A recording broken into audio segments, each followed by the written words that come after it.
Now on KGW News, a vaccine sent this Beaverton man straight to the ER. But that wasn't going to stop him from getting the COVID shot. A lot of people I ran into would say, "Oh, I'm not going to, look what happened to you." Now he's hoping to convince others to follow his lead. Plus, Portland bars and restaurants band together to require customers show proof of vaccine. And the shuffle of homeless camps. We break down how many people cleared from a Portland park wound up just setting up in another spot. Then, it's the Northwest's most famous cold case. There was a real D.B. Cooper. This isn't a figment of someone's imagination. The local man literally digging for his own answers. For unvaccinated individuals, the risk of COVID-19 has literally never been greater. That was the message from Oregon Health Authority today, talking about the rise we've seen in COVID cases and the prevalence of the Delta variant. Thanks for joining us tonight for this special edition of KGW News. For the 1 million Oregon adults who still have not gotten the vaccine, a Beaverton man has a story he hopes will convince you to change your mind. Kristen Severance reports. Yeah, I want someone to see my story and say, hey, if he can do it, and look how scary it was for him, I can do it too. And I don't. Barry Jackson's vaccine story began 9 years ago. The Beaverton husband and father of two received the chickenpox and Tdap vaccine on the same day and had a very rare and severe adverse reaction. It started with his body going numb. And I had no reflexes in my arms and my legs, so they sent me right to the hospital and fast-tracked me into the ER. And, yeah. What was going through your mind?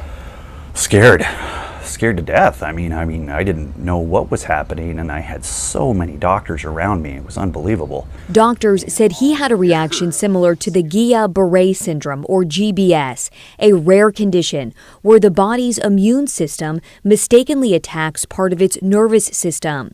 Doctors don't know what exactly causes GBS or why, in very rare cases, vaccines can cause this reaction. One case per 1 million flu shots have been linked to GBS.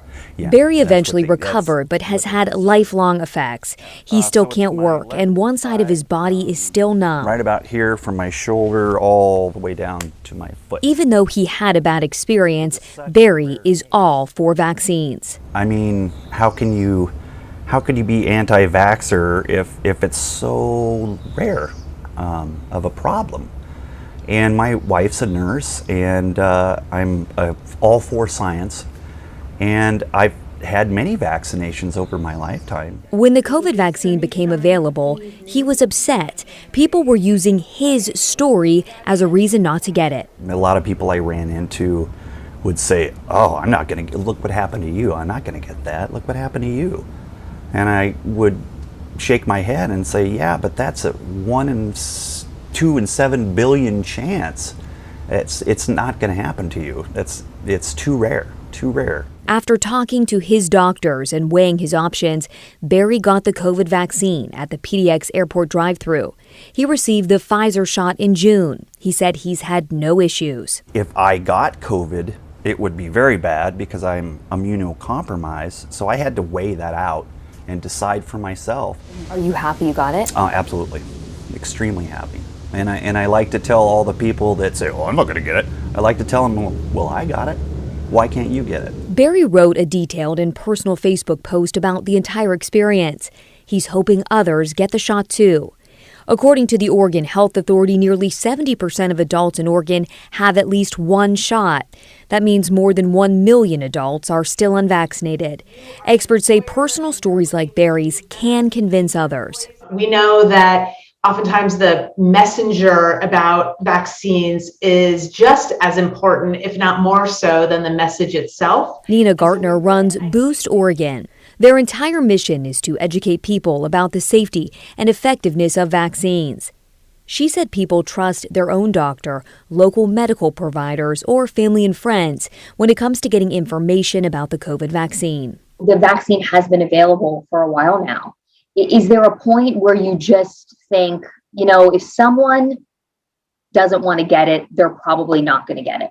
I can't think that way.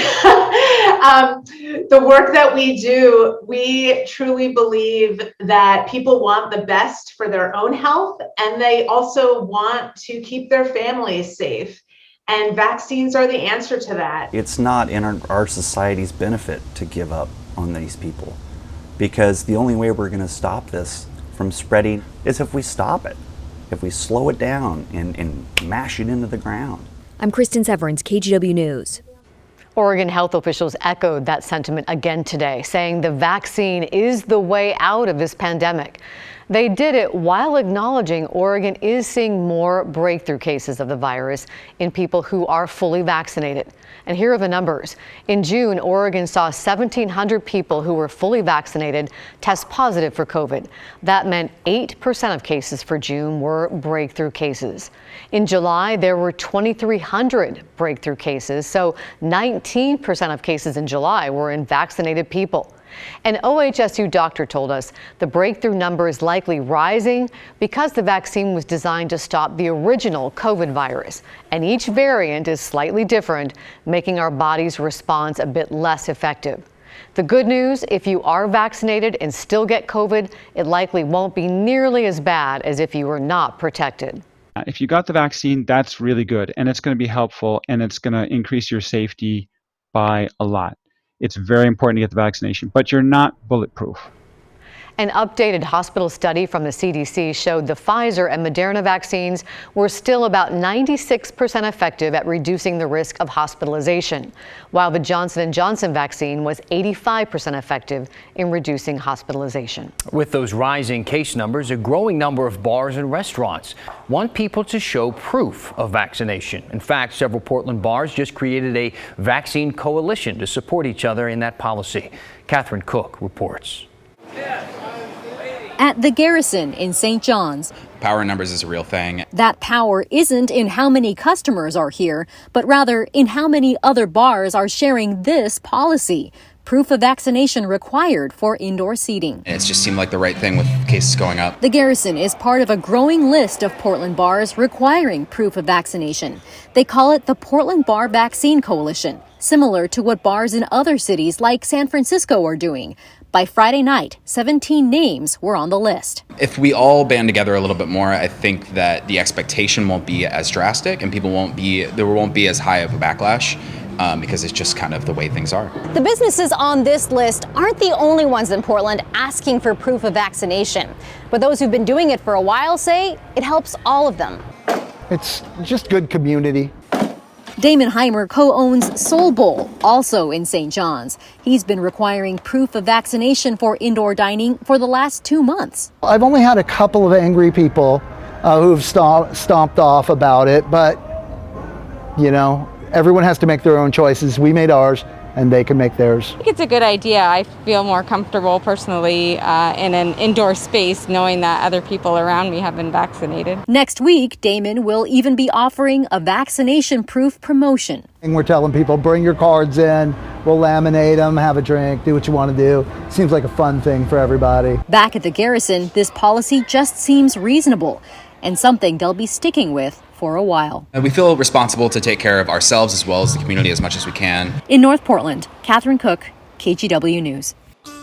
Turning now to our housing crisis, Portland has been operating under a state of housing emergency for 6 years.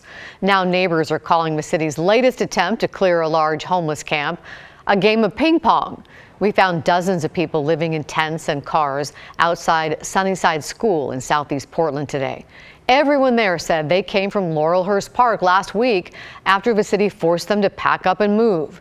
This is video from last Thursday when crews cleared about 60 people from the park.